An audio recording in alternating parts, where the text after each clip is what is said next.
So let's take a look at your numbers from your balance.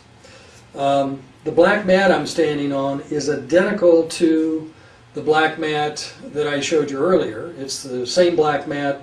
If you've purchased one online, we've simply laid it over, and you can tell that my toes look very much on the same line here. If I pull my, you see my center of force is pretty equal here. If I pull my left foot back 1 inch, you can literally on the screen see it. Not only that, you can see that my path here, because my hips are now open, my path is going to be outside in with a putter, and that'll be the final path in the full swing. So alignment will change. Your hip line, as you're going to learn, is a good 70% of your setup. And you'll understand why when we get through this demonstration. Your points of balance. Your points of balance, if you have gotten your points of balance, you have either 4 or 5 points marked that you've been given. Ideally, you've marked them on a yardstick or on some stick of some kind where you'll be able to check your balance.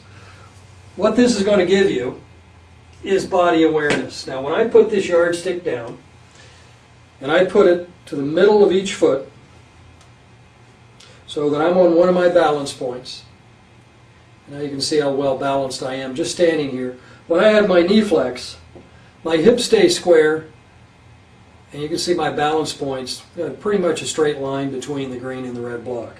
If I step out of balance to a point that is not marked,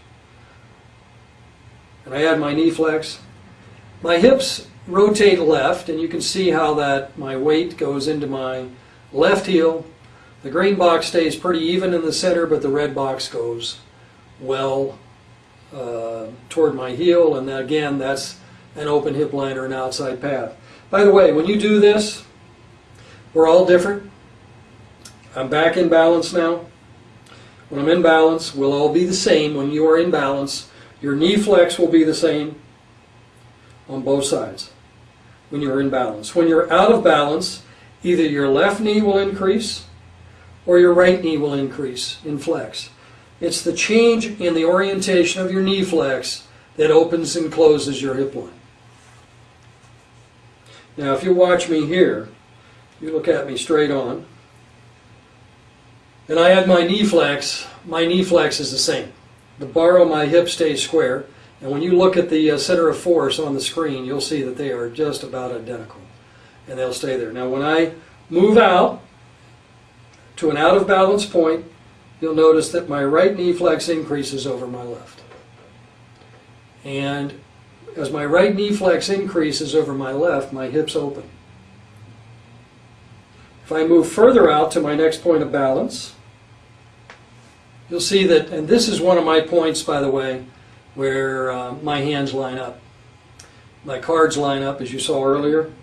My arms hang, they hang the same on both sides. And you'll see how well those that center of force lines up on both sides as well.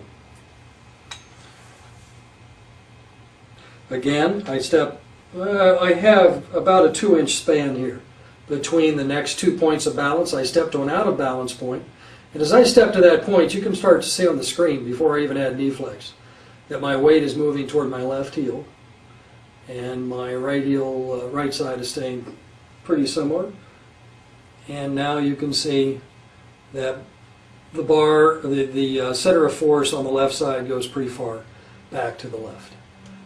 My right knee flex increased again. Interestingly, when this happens, if you look at PSI as this happens, you'll notice that on the right side I have a much greater PSI than I do on the left. A much greater PSI than I do on the left. If I go back into balance,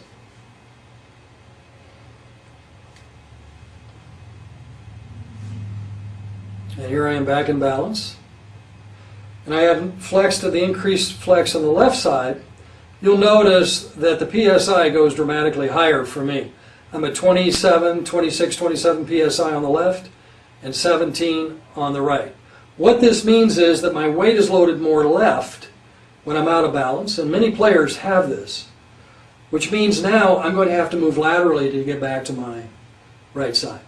So if in your out of balance positions your hips close, your left knee flex increases, on the left side your weight will load more left, and now you're going to have to move laterally. So rather than trying to stay over the ball, look at balance. Look at your setup if your weight is predominantly or more on the left side.